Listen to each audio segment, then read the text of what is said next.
cumplido con todo este proceso en el que comenzamos a hacer una serie de conferencias, las cuales, bueno, todavía tenemos otra programada para estos meses que faltan del año, y en las que hemos sido de muchas maneras general en los enfoques, porque hemos hablado del sistema inmune, hemos hablado del sistema gastrointestinal, que le pueden preguntar a su representante de Nutrivita, donde pueden repetir las charlas. El objetivo es entrar en este ya 2022 a ver charlas más específicas sobre una enfermedad específica, tratar de que sean lo más científica posible como lo hemos hecho hasta el momento, pero en todo momento dejando claro que tenemos conflictos de intereses con Laboratorio Nutrivita. Vamos a revisar hoy los trastornos del sistema inmune, que a muchos nos dan miedo, que a veces no los entendemos, y que siempre que nos hablan del sistema inmune, nuestra mente automáticamente se va a la autoinmunidad. Pues no es solo la autoinmunidad, pero es una de las manifestaciones de los trastornos del sistema inmunológico. Vamos a ver qué podemos hacer desde la medicina funcional para ayudar a nuestro paciente que de una u otra manera tiene un trastorno del sistema inmune. Entonces, para empezar, lo primero que vamos a... un segundo. Lo primero que vamos a hacer para empezar es determinar, resumir y saber qué es el sistema inmune, cómo funciona, cuáles son sus bases, para de esa forma poder ver después los medicamentos desde la medicina alternativa o funcional que tenemos para mejorarlo, para activarlo, para desactivarlo, y cómo lo podemos usar, cómo lo encontramos. Entonces recordemos, y yo quiero dejar esto sí muy en claro, que esas membranas mucosas son parte de nuestro sistema inmune.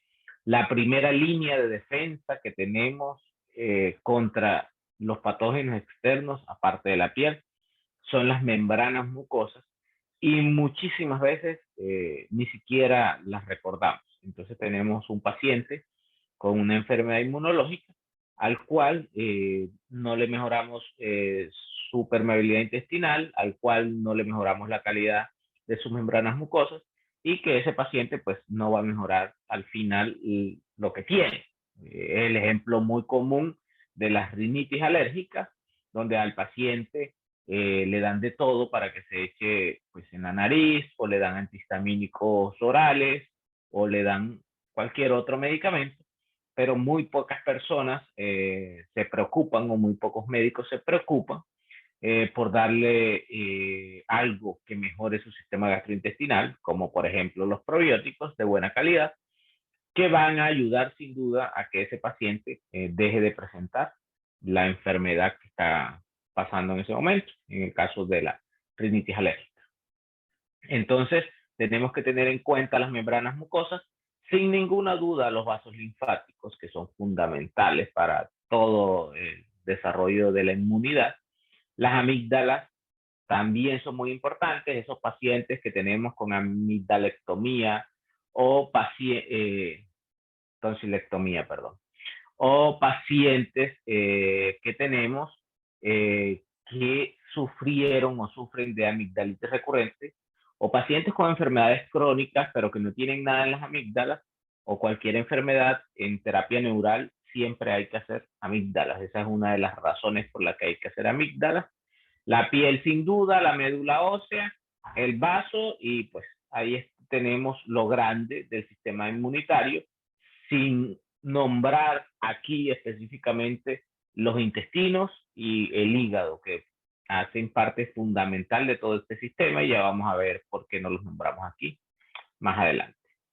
También tenemos que saber pues que tenemos varias líneas celulares, y que cada una de esas líneas celulares pues está involucrada de una u otra manera en el proceso de inmunidad, una en la inmunidad innata y otras en la inmunidad adquirida, que como bien sabemos, la adquirida es más específica y demora por más tiempo en la vida. Entonces veamos cómo es esa historia de la inmunidad innata y la inmunidad adquirida o adaptativa. En la inmunidad innata, les recuerdo, esto es un recorderis, nuestro objetivo aquí no es enseñar inmunología, sino enseñarles qué vamos a hacer desde la medicina alternativa para tratar los trastornos inmunes, pero es necesario recordar. Voy a tratar de ser lo más específico posible, lo más explícito y a pasar un poco rápido. Entonces, esta inmunidad innata pues entra en contacto con un microorganismo, con un antígeno o con un patógeno, y normalmente ese contacto se hace en una barrera epitelial. Posterior a ese contacto, donde el microorganismo cruzó la barrera, pues es fagocitado por las células, generalmente por los macrófagos o por dendríticas. Posterior a esto puede activarse el complemento o se activan las células asesinas naturales o las natural killers, y en un tiempo no mayor a 12 días se ha obtenido ya una respuesta innata a la infección, donde se controla la infección o donde no se controla la infección. Cosa distinta pasa con la inmunidad adaptativa, donde hubo un contacto ya con un antígeno, el linfocito B tuvo contacto con el antígeno, se multiplicó, se volvió una célula productora de anticuerpos y comenzó a producir anticuerpos para que esa defensa sea más específica. Esos anticuerpos van a ser presentados a las células, esos antígenos van a ser presentados a las células T, y esas células T van a entrar inmediatamente a matar el patógeno. Ese es a grosso modo explicando la diferencia entre la inmunidad innata y la inmunidad adquirida. Ahora tenemos que mencionar, como lo dijimos al principio, el MALT, que es el tejido linfoide asociado a mucosas, porque el tejido linfoide asociado a mucosas es algo en lo que nunca pensamos. A veces ni siquiera tenemos idea de qué es el tejido linfoide asociado a mucosas, y ahí es donde fallamos para lograr que el paciente mejore. Entonces tenemos una mucosa donde está el lumen, que puede ser una mucosa pulmonar o puede ser una mucosa del tracto urinario o puede ser una mucosa intestinal, generalmente.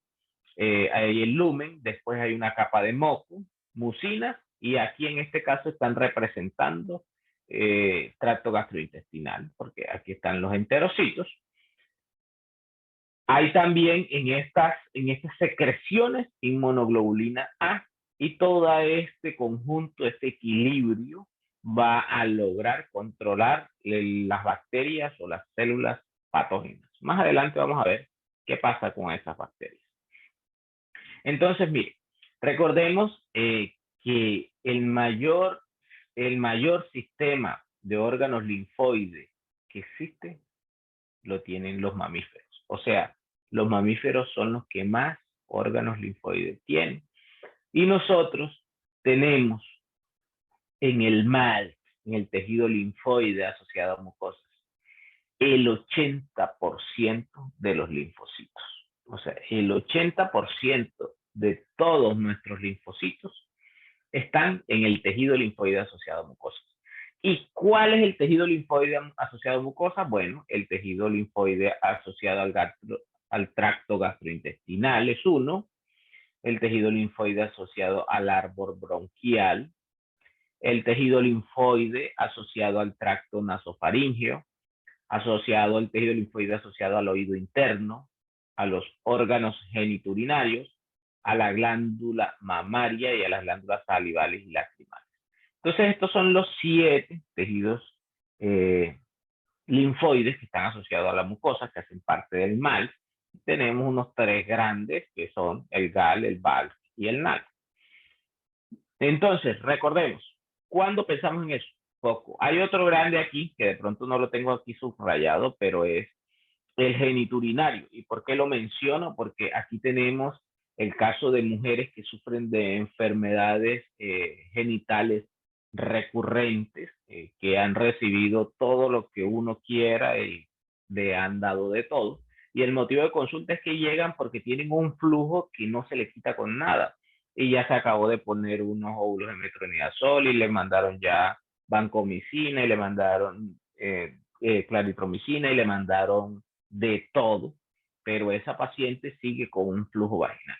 Entonces, esa paciente, una de las cosas que tiene ese paciente, tiene un trastorno en el tejido linfoide de los órganos genitourinarios. A esa paciente le podemos dar probióticos de buena calidad y el paciente va a mejorar. En algunos casos incluso uno toma estos probióticos que son liofilizados y le manda a hacer duchas vaginales al paciente.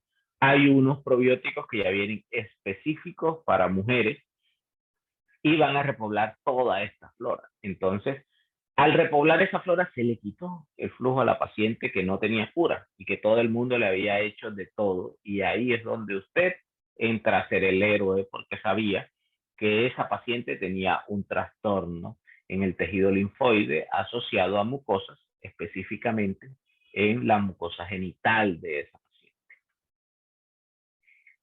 Entonces, cada uno de ellos, cada uno de esos tejidos linfoides, los más grandes, tienen un lugar donde transcurre la activación, aquí se activa, y tienen un lugar donde hay el efecto, un lugar efector donde queda la memoria, y cada uno de ellos los podemos ver especificados en esta diapositiva. No voy a ahondar mucho en el tema, recordemos que nuestro tema no es solo inmunología, sino qué vamos a hacer con los medicamentos de medicina alternativa, qué funciona, qué hay, si es verdad o nada sirve. Vamos a ver qué dice la evidencia, vamos hacia allá. Entonces tenemos este lumen intestinal, donde tenemos la primera línea de defensas. Bueno, la primera línea de defensas en realidad es todo este sistema mucoso, el moco, porque atrapa. Tenemos aquí en el moco, tenemos inmunoglobulina A, que también va a hacer un efecto contra los patógenos. También tenemos las células dendríticas, que sacan sus brazos y pueden atrapar patógenos en la luz y hacer todo este proceso donde se oxoniza y se neutralizan los patógenos para que actúen las natural killers o para que actúen en los linfocitos T citotóxicos o vayan o hagan parte de los endocitos de las células, en este caso las células dendríticas, y vayan al ganglio linfático al que sea correspondiente. Eso es lo que normalmente debe pasar en el tejido linfoide asociado al tracto gastrointestinal. Pero si vemos una de estas vellosidades, y la ampliamos, en cada una de ellas miren todas las células que hay y todo el proceso que se lleva a cabo. Entonces tenemos que hay antígenos de la flora comensal y eso es importante. Hay antígenos de la flora comensal, hay antígenos de nuestras bacterias comunes a nivel intestinal. Y cuando tenemos una salud intestinal, siempre debemos tener una buena flora intestinal. Si no tenemos flora, pues no tenemos salud intestinal. Lo siguiente que sucede es que esa flora alterada permite que, o que no haya la flora adecuada, permite que crezcan bacterias inadecuadas que comienzan a dañar la luz y que comienzan a romper las uniones estrechas de las células y comienza a abrirse estas células. Y en ese momento aparece el síndrome de intestino permeable. Entonces vamos a ver qué pasa. Tenemos, si lo ampliamos, si cogemos unas células de estas vellosidades y la ampliamos aún más, podemos ver que tenemos acá en la luz, lo que sea, aquí tenemos unos antígenos, por ejemplo, tenemos las uniones estrechas de las células, acá adentro las células dendríticas que van a llevar la información o a los ganglios mesentéricos o a las placas de Peyer o el antígeno se las salta o se las pasa y entra a circulación. Y ahí comenzaría una respuesta inmune más exagerada. 2 diapositivas más y acabo con lo de la introducción al sistema inmune para poder entrar en sí en lo que vinimos. Entonces, miren, también tenemos que recordar que existen las vías del complemento que tienen como objetivo lisar o matar al microorganismo, cada una de ellas, y también están las natural killer, que ya las hemos mencionado, que pueden hacer muerte celular por unas vías más directas. Entonces, recordando de nuevo, inmunidad innata, inmunidad adquirida, sobre todo en innata está la inflamación y la activación de macrófagos, y el resto de la inmunidad la hacemos por inmunidad adquirida. No me voy a detener más, pienso que ya quedó claro lo del sistema inmune. Entonces, en pacientes, miren, aquí se hizo un trabajo sobre los alimentos y en pacientes alérgicos, en alergia alimentaria, que la alergia alimentaria ha aumentado en nuestros países desarrollados y cada vez daña más la calidad de vida de las personas. Ahora, la alergia alimentaria no es comí un alimento y me broté y hice alergia. No necesariamente es alergia alimentaria eso. La alergia alimentaria en muchas ocasiones se presenta con distensión abdominal. Me cayó mal un alimento, hice una distensión abdominal o hice un episodio de diarrea. No siempre así. A veces hay pacientes que tienen migrañas que no se mejoran con nada y son una alergia alimentaria, o pacientes con síntomas gastrointestinales propiamente dichos que son producidos por una alergia alimentaria. Entonces tenemos esta imagen que ya la habíamos visto antes, pero miren lo que sucede si nosotros le pusiéramos un probiótico de buena calidad a ese paciente. Ese paciente, aparte de tener estas barreras que ya habíamos visto y mencionamos, le damos un probiótico de alta calidad y vamos a obtener la siguiente barrera. La primera barrera después del moco.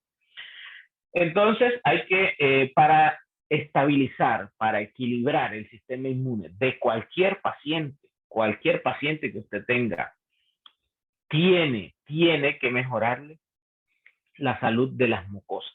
¿Cómo le mejora la salud de las mucosas? En este caso que comenzamos, que es del sistema gastrointestinal, con probióticos. Auméntele la ingesta de agua al paciente y dele algunos oligoelementos de ser necesario, pero tiene que mejorarle la salud de las mucosas y del tejido linfoide asociado a mucosas, porque en ese tejido está el 80% de todos nuestros linfocitos. O sea, si nosotros mejoramos el tejido linfoide asociado a mucosas, mejoramos el 80% del sistema inmune. Y si tenemos una enfermedad inmune, pues vamos ganando haciendo eso. Pero también se han hecho trabajos, bastantes trabajos y capítulos y libros donde se describe el tejido linfoide asociado al sistema respiratorio bronquial, y miren cómo lo que sucede cuando nosotros tenemos un paciente en este momento que está la enfermedad respiratoria del COVID, ya menos, pero está. Entonces, ese paciente que tiene un alveolo sano, tiene su macrófago alveolar, tiene unos neumocitos tipo 2, tipo 1, estos que se encargan de la secreción de todo el surfactante, y tienen un epitelio bronquial normal. En esta mitad podemos ver cómo está ese paciente saludable. Cuando ese paciente se enferma, pues comienza la activación del macrófago alveolar. Comienzan a secretarse leucotrienos, proteasas. Otros factores como la interleucina 8 comienzan a migrar, pero también comienzan a llegar más células que estimulan toda esa cascada inflamatoria, que producen necrosis, no solo de los patógenos, sino en muchos casos de los neumocitos tipo 1, y hacen un daño en el epitelio bronquial. Esa es una reacción inmune en el árbol bronquial.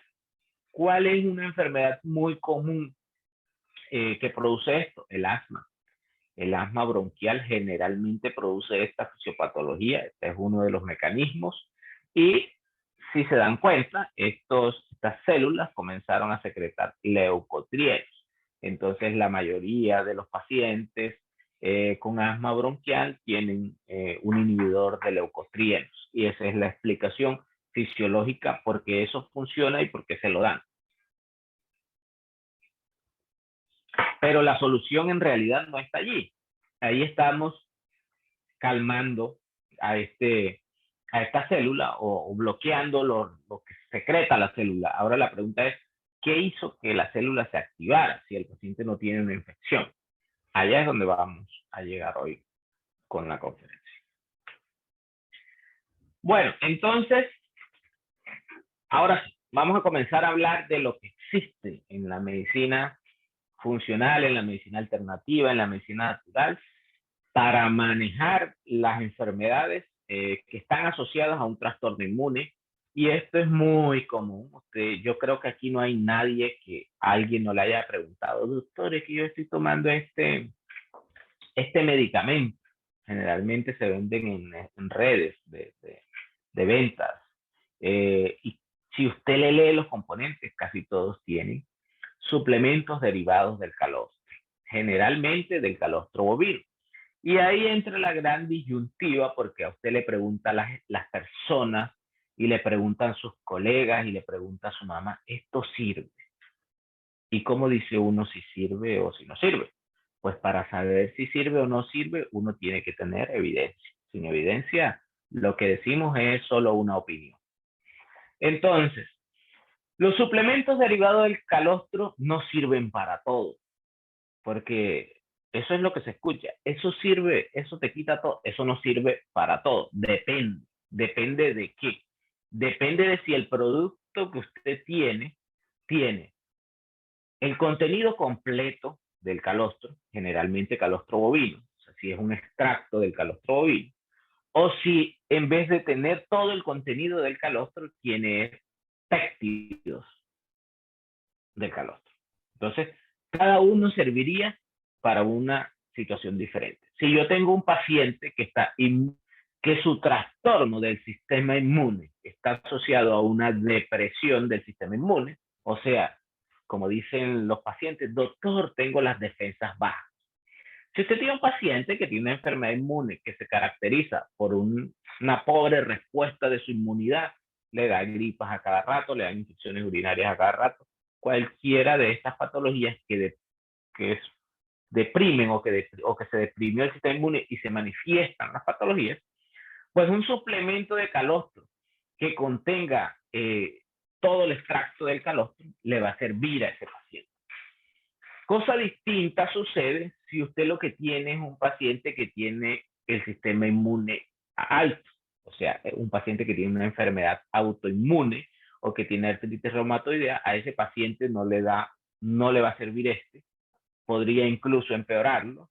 Lo que sí le va a servir es un medicamento que tenga péptidos derivados del calostro. Y eso se asocia a otros componentes que vamos a ver más adelante. Entonces, como ya vimos el calostro, vamos a ver qué evidencia hay. ¿Funciona o no funciona el calostro? Entonces, en la leche, es calostro, no es leche, ¿verdad? Son ricas fuentes de inmunoglobulinas, pero también de caseína. El 80% de la leche de los mamíferos es caseína. Y de ahí han derivado varios péptidos que modifican el sistema inmune, que modifican la enzima convertidora de angiotensina, que actúan sobre la enzima convertidora de angiotensina. Y también recordemos que esa leche tiene otras hormonas y otras inmunoglobulinas.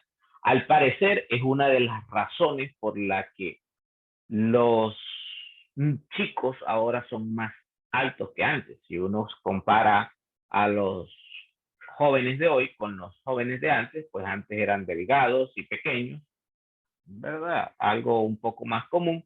Y ahora casi todos son altísimos, tienen edades muy, muy pequeñas, 11 años, y parecen personas de 18 años.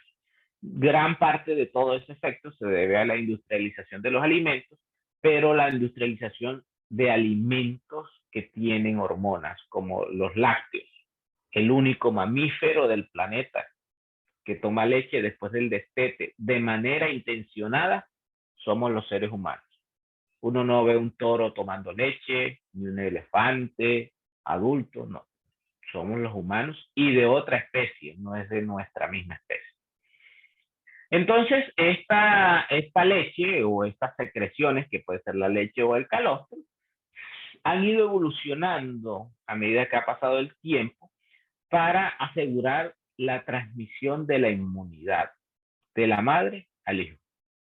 Entonces, cuando tomamos leche, estamos tomando la inmunidad de la vaca y no la estamos haciendo nuestra. Eso estimula nuestro sistema inmune y tiene más de 25 epítopes proinflamatorios y que estimulan el sistema inmune. Y es una de las razones por la que si nosotros tenemos un paciente con una enfermedad autoinmune, hay que quitarle los lácteos. Y a eso, pues hay varios factores que influyen. Si el paciente, si la leche fue aglutinada, que es el caso de los quesos, que se aglutina, o si la leche fue fermentada, que es el caso del suero y de los yogures, se queman o se pierden muchas de estas efectos secundarios, pero de igual manera hay que estar atentos a esos pacientes, quitarle los lácteos. Entonces, miren, si comparamos la oveja, el cerdo, la vaca, el caballo y los humanos, y miren que los contenidos de las inmunoglobulinas va cambiando en cada especie. Y no es lo mismo tomar leche de vaca en los contenidos de IgG, que son más altos, los animales tienen más contenidos de inmunoglobulina G, mientras que en la leche humana hay más contenido de inmunoglobulina A y IgM, menos IgG. Entonces, si se dan cuenta, miren cómo cambian las concentraciones de inmunoglobulinas en cada una de las leches. No es lo mismo tomar leche humana a tomar leche de caballo, de vaca o de cerdo, que querramos. Se hizo entonces un trabajo donde se le suplementó a 2 grupos de chicos con autismo y con síntomas gastrointestinales. Ese trabajo se publicó en el 2019. A un grupo se le suministró calostro bovino solo y al otro grupo se le suministró calostro bovino con Bifidobacterium infantis. Y miren ahí el efecto que comentaba sobre las bacterias, cómo cambian al metabolizar o al comer el lácteo la función. Entonces miren que los síntomas de todos los sujetos suplementados con calostro disminuyeron, pero estuvieron más cercanos a cero cuando se les administró con Bifidobacterium infantis y los márgenes de error disminuyeron. También fue así con los síntomas neurológicos como la irritabilidad, el letargo. Cada uno de esos síntomas, incluido la hiperactividad, fue disminuido y se notó el cambio al suministrarle calostro bovino y asociado a una cepa bacteriana. Al parecer, esto se explica porque redujo la expresión de la interleucina 6 y del factor de necrosis tumoral alfa. En algunos participantes, no en todos, se logró demostrar este efecto, pero en los que tuvieron este efecto, tuvieron más mejoría que los otros chicos. Pero ¿qué más experiencia hay con calostro bovino? Hay más experiencias. Hay experiencias donde se ha probado en este estudio que salió en agosto de este año contra el virus sensitial respiratorio y la respuesta de nuestras células a el virus dándole IgG bovina. ¿Y por qué IgG bovina? Porque si nosotros recordamos las 2 diapositivas anteriores, la leche de bovino tiene más cantidad de inmunoglobulina G. Cuando nosotros le damos el calostro al paciente, una cápsula de calostro, estamos dándole también gran cantidad de IgG. Entonces, para pacientes que tienen un trastorno de déficit de inmunidad, esa es una buena opción. Hay más trabajos, no me voy a detener a explicar más los trabajos de calostro, pero sí voy a mencionar otro nutriente o otro, o en este caso una planta que se utiliza y que también cura todo, el Ganoderma lucidum. Normalmente en nuestra profesión nos podemos dar cuenta que por temporadas aparece una planta que cura todo. Apareció el noni que curaba todo, después apareció la moringa que curaba todo, ahora está por allí el Ganoderma lucidum que cura todo y eso no es cierto. Ojalá existiera algo que curara todo y sería maravilloso porque a todos le darían, yo nada más aprendería ese medicamento. Tómese esta, tómese esta, tómese esta y ya, se curaban todos. No existe ningún medicamento que lo cure todo en ninguna medicina, que funciona para muchas cosas y que hay evidencia, pero no cura todo. Entonces, aquí se usó qué beneficios, se estudió qué beneficios podía producir el Ganoderma lucidum en la salud humana. Entonces, demostraron en este análisis que tenía polisacáridos y tenía triterpenos. Entonces, los polisacáridos tienen una actividad neta inmunomoduladora, antioxidante, disminuye la glucosa sanguínea, pero también tiene un efecto antiviral, antiinflamatorio, sobre el colesterol. Y esto es muy importante, un efecto anticáncer. Y digo muy importante porque cuando nos hablan de trastornos del sistema inmune, jamás o muy poco pensamos en cáncer. Pero el cáncer es netamente un trastorno del sistema inmune. Si nuestro sistema inmune ataca y destruye a las células tumorales, pues no hay cáncer. Entonces, siempre en el cáncer hay un compromiso del sistema inmune que reacciona de una manera equivocada o que no reacciona o que reacciona muy lento. Entonces, en las células cancerígenas, el Ganoderma ha demostrado que induce la apoptosis, afecta la angiogénesis, disminuye la motilidad de las células, la capacidad de invasión y la capacidad de proliferación. Tanto los polisacáridos como los triterpenoides, que los triterpenoides también tienen otros efectos, pues, como antihistamínicos y otras cosas que no vamos a entrar a detallar acá. Nos interesa toda esta parte inmune, que es el objetivo de este encuentro en el que estamos. Entonces, ¿cómo hace eso? Al parecer, por el factor nuclear capa beta, activa el Ganoderma. Este hongo, porque el Ganoderma es un hongo, este hongo mejora o disminuye la apoptosis neuronal porque bloquea la expresión del BCL2.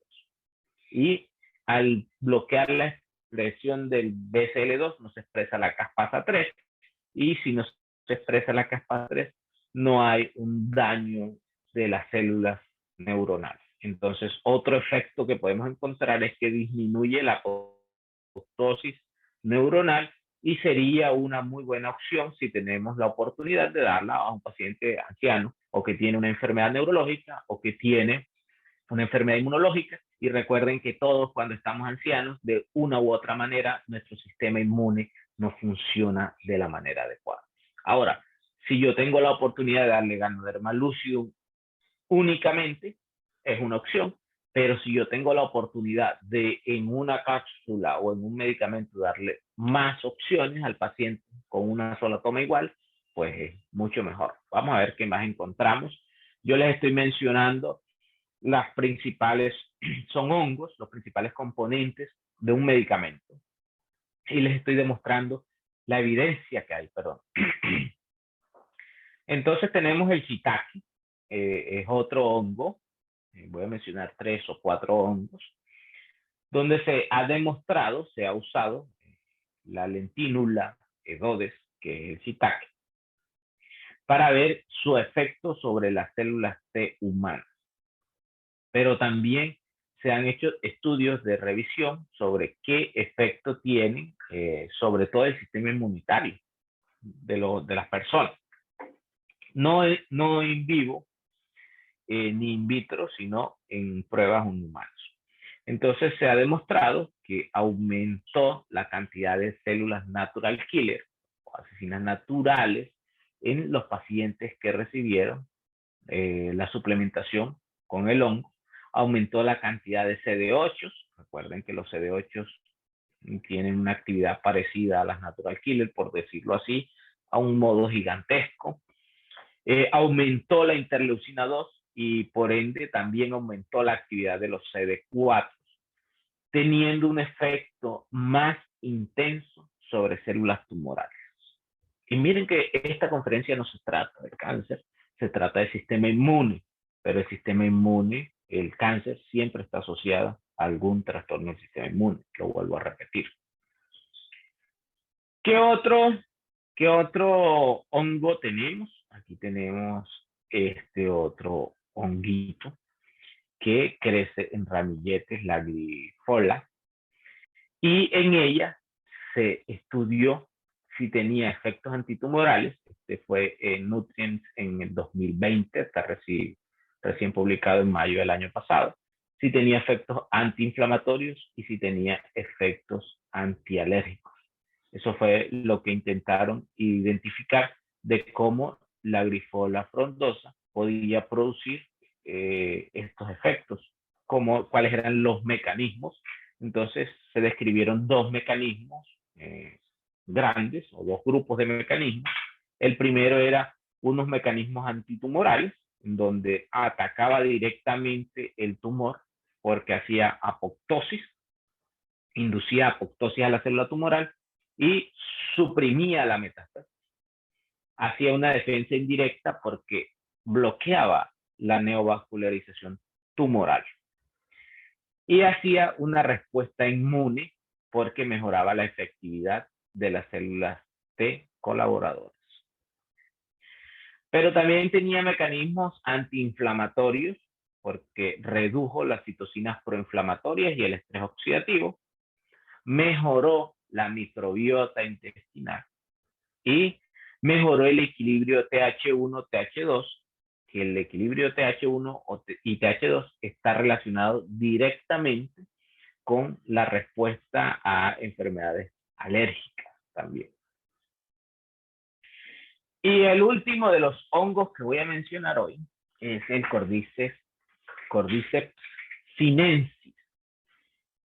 En este trabajo se demostró que tiene un efecto antitumoral porque induce a la autofagia de las células tumorales. Podemos ver, esta es una célula tumoral y cómo activa un daño en el DNA para que después se haga un daño o una muerte de la célula tumoral. Entonces, hablamos de sistema inmune, pero también hablamos de cáncer. ¿Qué otro efecto tiene el Cordyceps?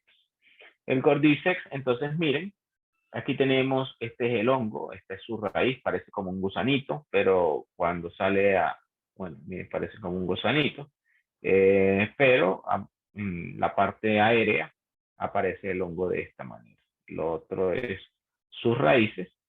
Aquí lo que estudiaron fue la cordycepina, que es el metabolito secundario, y pues demostraron que tiene un efecto disminuyendo la inflamación, tanto en el cáncer como en enfermedades renales, pero también disminuye el estrés oxidativo, no solo en el cáncer y enfermedades renales, sino que en enfermedades neurológicas y en enfermedades del sistema inmune.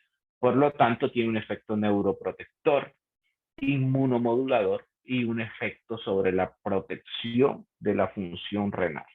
Eso es importante, tenemos pocos medicamentos que protejan el riñón.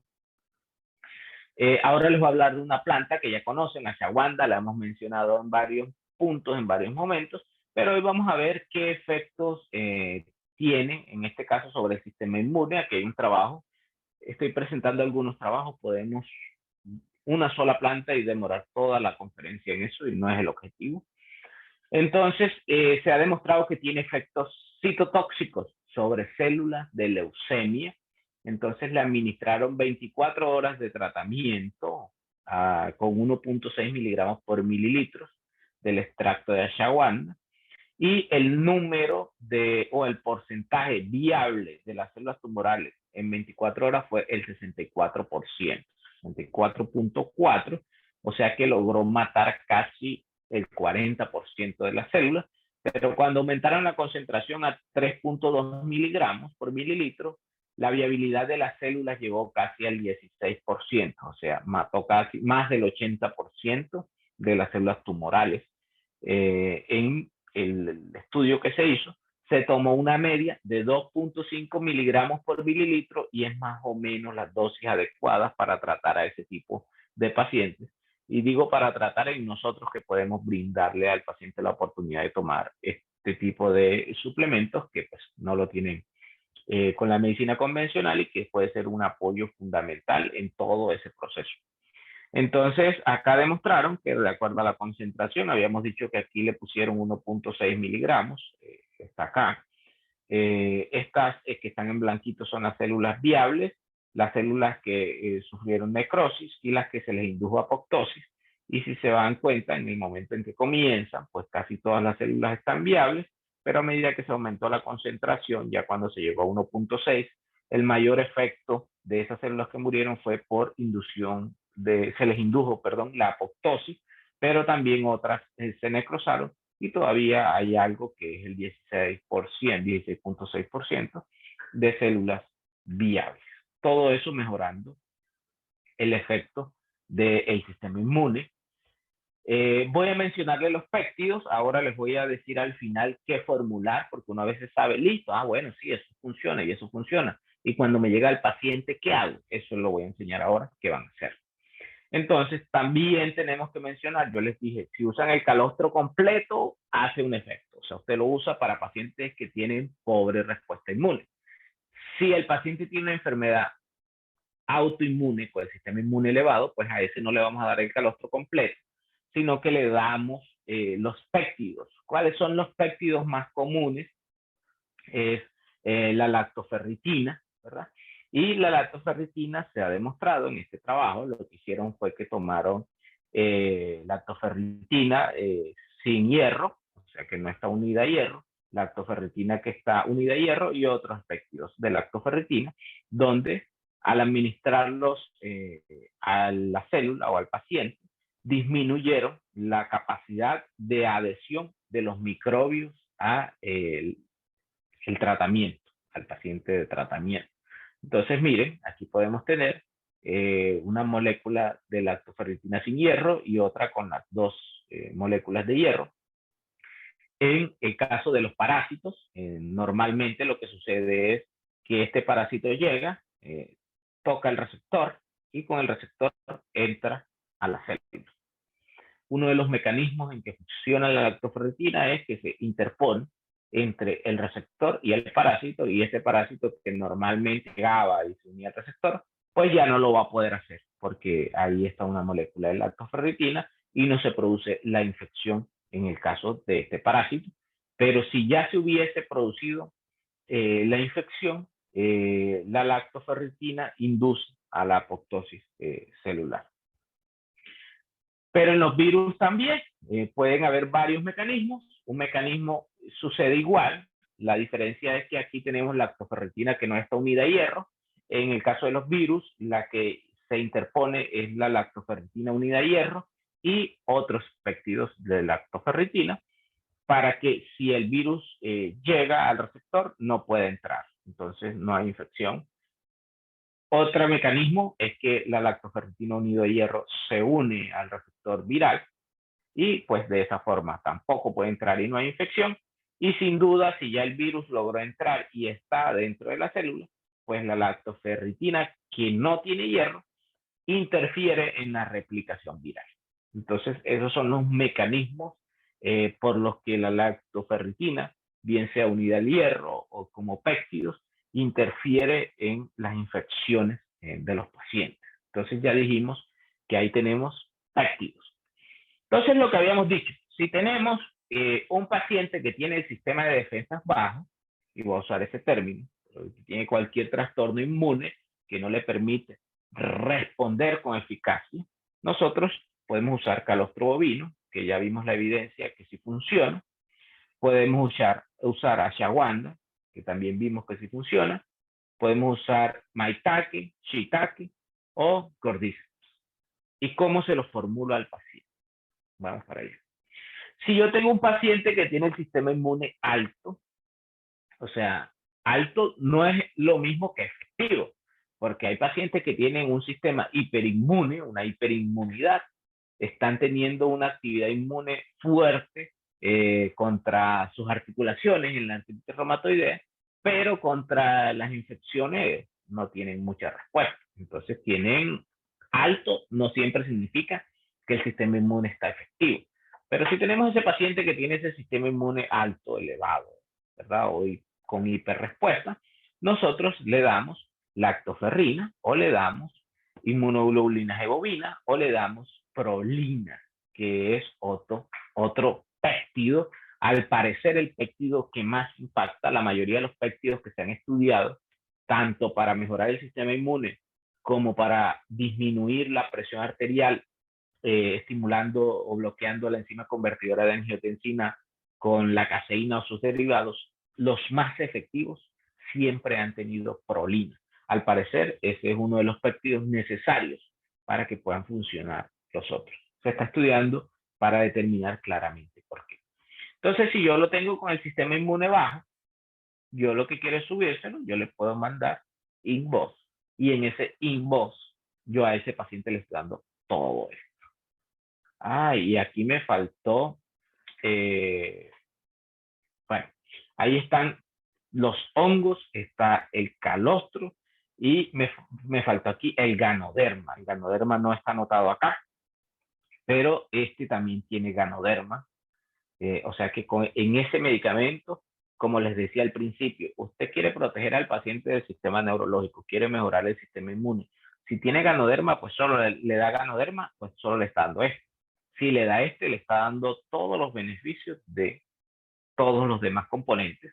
Pero si tiene el sistema inmune alto, elevado, ¿verdad? Yo le doy Inbiotics y el Inbiotics tiene prolina, tiene lactoferrina y tiene inmunoglobulina G bovina. No tiene los demás componentes. Entonces, viene la diapositiva del machete. Aquí es donde va, esta es la que tenemos que tomarle foto para poder saber al paciente qué es lo que va a hacer. Tenemos los productos derivados del calostro, que dicen, cuando usted se lo van a vender, le dicen eso quita hasta lo que usted no tiene. Eso no es cierto. Eso depende, como habíamos dicho. Depende de si tiene el sistema inmune alto o bajo. Si tiene el sistema inmune bajo, yo le doy calostro completo. Si tiene el sistema inmune alto, yo le doy péptidos, pero esto asociado a otros componentes. ¿Y a qué? Entonces, sistema inmune con hiperinmunidad. Paciente con hiperinmunidad. Cualquier enfermedad hiperinmune. Le doy probióticos, le doy nutrientes. Paciente con déficit del sistema inmune. Le doy probióticos y le doy nutrientes. Ahora, ¿qué le doy? Entonces, si tiene hiperinmunidad, le doy Inbiotics. Si tiene déficit inmunológico, le doy Inbox. Y le asocio probióticos, Florawell, puede ser así en estas dosis, una cada 12 horas. Les repito, yo estoy dando los nombres de la conferencia que están invitados. Nutrivit. El concepto está en toda la presentación, la evidencia está allí. Estos son buenos medicamentos con buena calidad, que usted los puede usar con seguridad y que usted va a saber qué le va a mandar al paciente, porque a veces no sabemos y qué le mando. Yo sé que todo eso sirve, pero ¿cómo se lo escribo en la fórmula? Esto es lo que le puede escribir. Ahora, asociado a esto decimos, hay que darle nutrientes. Muchos pacientes están malnutridos, así estén gordos. están malnutridos, no tienen los nutrientes necesarios.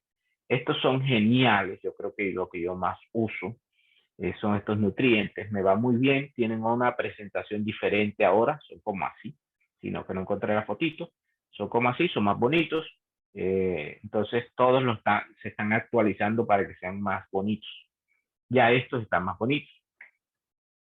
Entonces, tenemos vitaminas, minerales y oligoelementos para un paciente que es mujer, le damos Woman Complex, o si es un paciente masculino, le doy Men. Fácil. Entonces, ¿tiene déficit inmunológico? Le doy Inbox, Florawell y WOM. ¿Tiene hiperinmunidad? Le doy Inbiotics, Florawell y Men. ¿Cuánto tiempo le voy a dar el tratamiento? Depende de la enfermedad. Pero en general, si usted quiere que el paciente quede lo mejor posible, hay que darle 16 semanas. Es lo que dicen los trabajos científicos. 16 semanas. Ahora, ¿por qué 16 semanas? Te cuento 16 semanas. ¿De dónde sale?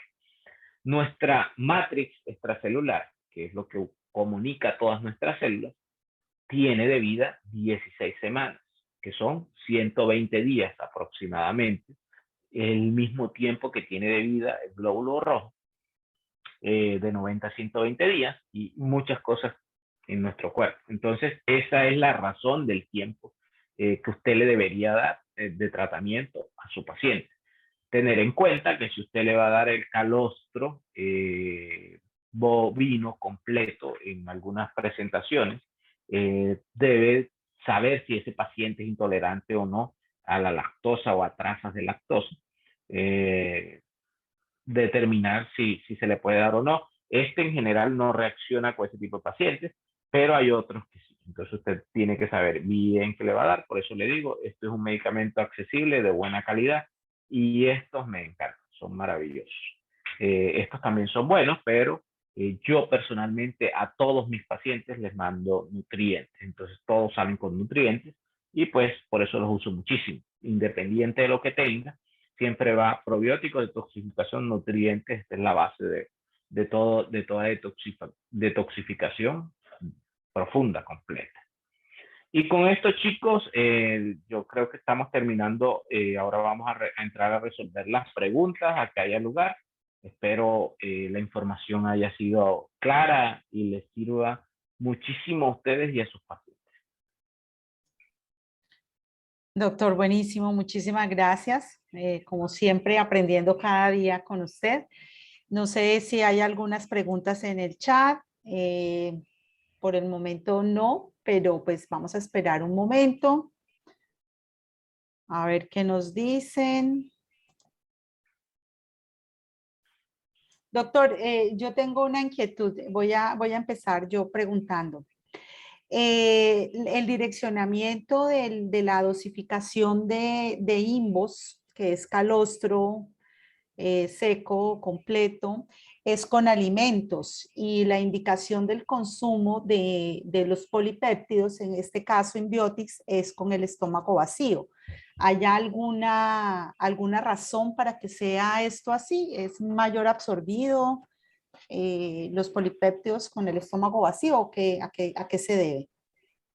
No, no es que, bueno, sí es una razón que se absorbe más, pero la razón de que se absorbe más cuando son polipéptidos es que si los consumimos con alimentos, los alimentos tienen metales o tienen, por ejemplo, yo puedo comer un alimento que tiene hierro, tiene algún contenido de selenio, tiene zinc, y los péptidos reaccionan a algunos de estos componentes y se quelan. Se quelan quiere decir que no se absorben. Entonces se absorben más solos porque no son quelados por las otras sustancias que se podría encontrar si el paciente come. Entonces mejora la absorción, pero mejora la absorción es porque no se encuentra con otros alimentos que le hacen el efecto de quelación a los péptidos. Perfecto, doctor, muchas gracias. Aquí hay una pregunta. Doctor, me gustaría saber qué sirve para la rinitis. Bueno, para la rinitis hay muchas cosas. Yo le daría Florawell, habría que darle, les voy a compartir de nuevo la presentación. Entonces, mire, si usted tiene rinitis, quiere decir que ya tiene un paciente con un estado de hiperinmunidad. Entonces, hay que darle probióticos, Florawell, por un tiempo largo, yo creería que 6 meses al menos. Sin embargo, no le recomiendo que se lo dé por más de 3 meses el mismo. Dele 3 meses este y los otros 3 meses cámbieselo por otro probiótico que tenga otras cepas. La razón es que si usted tiene una selva y va a repoblarla de animales y solo le mete leones, por ejemplo, pues va a suceder que no va para ningún lado, tiene que meterle otros animales. Entonces, tiene que meter las cepas que tiene este y mete después otras cepas. Eso es.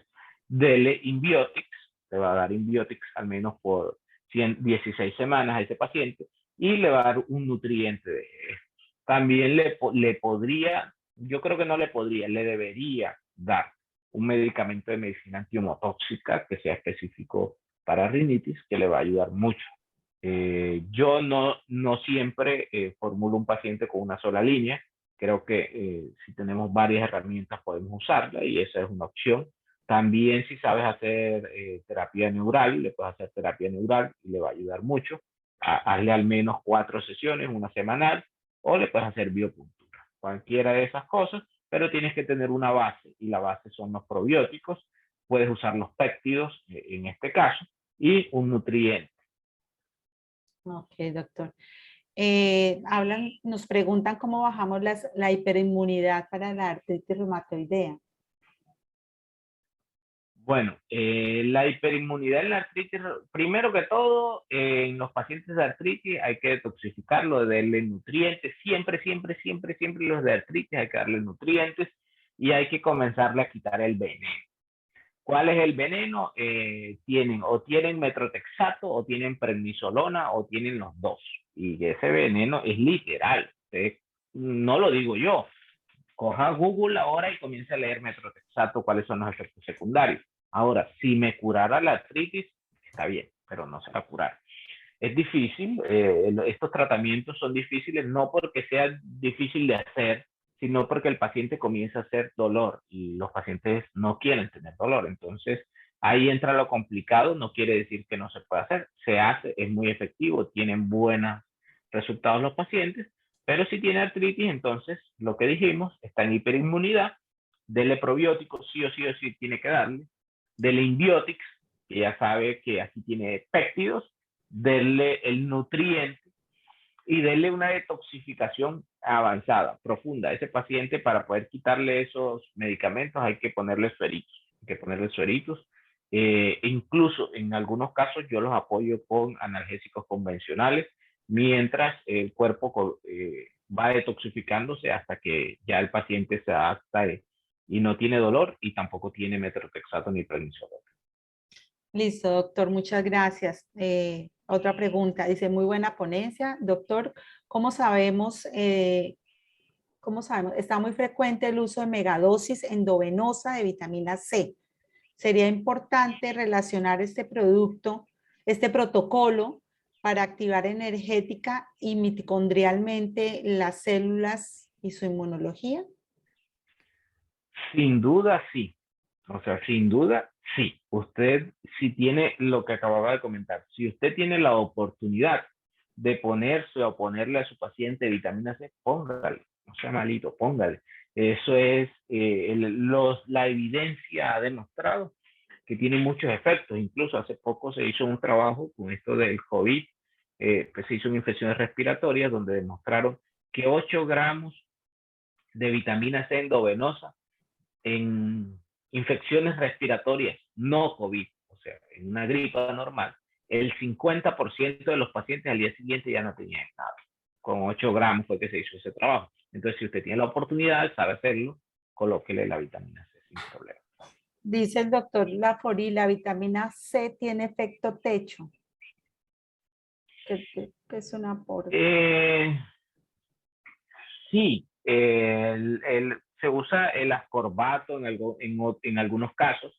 y en otros tiene efecto techo, pero ahora con el COVID se han hecho unos trabajos que han tomado de 250 hasta 500 miligramos por kilogramo de peso. Entonces, de acuerdo al paciente, se pesaba hasta 500. Sin embargo, era una infusión que no era una infusión aguda, o sea, no era una infusión que le íbamos a poner un suerito de 2 horas y ya está, sino era una infusión que se hacía por más de 8 horas, o se hacía incluso, nosotros acá hemos puesto a pacientes con COVID infusiones de 24 horas, o sea, infusiones continuas que se cambiaban cada 8 horas, ajustados a la dosis y a los protocolos que ya se han hecho para esto. Entonces, sí, sí hay efecto techo. Hay que tener en cuenta también otras contraindicaciones. Si el paciente recibe algunos medicamentos como el cisplatino, tenemos que tener en cuenta que el paciente no tenga una enfermedad renal que le esté subiendo la creatinina o que tenga creatinina alta porque le puede aumentar la creatinina al paciente. Hay que hacerle una serie de chequeos, pero usted puede tratar fácilmente un paciente con 10 gramos de vitamina C con toda la seguridad, con toda la seguridad. Si el paciente está muy inflamado, los trabajos han demostrado que con 25 miligramos, con 25 gramos, se tiene un buen efecto terapéutico, pero para infundirlo en no más, en no menos de 4 horas. Ok, doctor, le voy a leer las dos últimas. La doctora Esperanza Leal nos dice que un paciente de 40 años que tuvo cáncer de tiroides, ¿qué se le recomendaría para que no se altere la glándula? Bueno, actualmente están haciendo un estudio, hablando con la vitamina C, en donde la vitamina C disminuye la metástasis. Entonces le están poniendo al paciente vitamina C hoy y mañana le hacen la quimio. Al parecer la vitamina C mata la célula madre tumoral. Entonces usted le puede poner eso de lo que estamos hablando. Usted en ese paciente que está con cáncer, pues ya sabemos que tiene una disminución del sistema inmune, dele Invox, déselo sin miedo, porque la evidencia la respalda. Ahí están todos los estudios que le mostré, donde los componentes de Invox tienen una efectividad sobre las células tumorales. Dele nutrientes, si es hombre, dele mens, si es mujer, dele woman. Y ahí sí le tendría que dar un probiótico que no requeriría darle mucho tiempo, con un frasquito de probióticos que le alcance al menos 20 días, ya está, ese paciente estaría bien, si no tiene ninguna enfermedad gastrointestinal. Listo, doctor, gracias. La doctora Adriana Pavón dice que un paciente que pasó por COVID y le quedó una infección pulmonar, ¿qué le puedo recomendar? Pero es alérgica, dice que es alérgica a la persona a la acetaminofén. Perfecto, no pasa nada. Entonces, dele Invox a ese paciente que quedó con ese déficit inmunológico, que es lo que estábamos mostrando acá, tiene déficit inmunológico. Dele probióticos al menos un mes, porque ese paciente sí o sí es muy probable que le hayan puesto antibióticos y eso mató su flora intestinal. Yo creería que debería darle entre 40 y 60 días. Un mes no, un mes y medio. Entre un mes y medio y 2 meses, de 40 a 60 días. Y dele nutrientes, esos pacientes se depletan. Eso fue una guerra entre el COVID y el sistema inmune. Ganó el sistema inmune porque el paciente está vivo. Pero en esa guerra, el sistema inmune se comió la mayoría de las reservas de nutrientes, oligoelementos, todos los nutrientes. Entonces, esos pacientes quedan depletados. Entonces, una de las manifestaciones es que el paciente queda cansado, que no puede. Yo les recomiendo a esos pacientes, y soy un adicto al C-Cine que tenemos aquí, me parece maravilloso. Hay otros, y algunos con unas concentraciones menores, pero este es genial, le va súper bien al paciente. Y todo paciente cansado, recuerden que la coenzima Q10, el C-Cine es coenzima Q10, la coenzima Q10 es uno de los precursores de la producción de energía a nivel mitocondrial. Listo, doctor. Y vamos con la última. Dice la doctora Patricia Mesa, doctor, ¿qué recomienda para cáncer de próstata? Las recomendaciones siguen siendo las mismas. Usted va a cambiar, o sea, usted cambia algo de acuerdo al cáncer, determinando de la característica de cada paciente. Entonces, dele en ese caso, el paciente tiene un déficit inmunológico, dele el Inbox, dele el nutriente y dele flora. Esa es la base por la que usted puede comenzar. Comience allí y después le da un específico. ¿Qué es un específico? Puede ser un órgano preparado, un medicamento de medicina antiemotóxica específico para la próstata, puede ser Progenil, es Progenil, Sí, ¿cierto? El que Progenil, tenemos. Progenil, sí, señor. Progenil que tiene saopalmet y tiene Ácido otros palmito. componentes específicos para la enfermedad prostática. El Progenil le va muy bien. Pues nada, doctor, como siempre, agradecerle su participación, el compartir sus conocimientos y a todos ustedes, doctores, gracias por su compañía. Recuerden que las charlas quedan grabadas en la página de Nutrivita, www.nutrivitacolombia.com. Allí pueden reproducirlas todas. Y nada, bendiciones, feliz noche para todos. Doctor, mil gracias y estamos pendientes para nuestra próxima charla. Bueno, gracias a todos por estar aquí. Revisen las charlas, el que no las haya visto. El objetivo es que el otro año ya entremos enfermedad por enfermedad y eso va a hacer que ese plan de entrenamiento se vuelva más robusto y usted quede muy, muy bien preparado para atender a cada uno de sus pacientes. Buenas noches, que A descansen. usted, doctor, mil gracias. A todos ustedes, doctores, bendiciones. Feliz noche.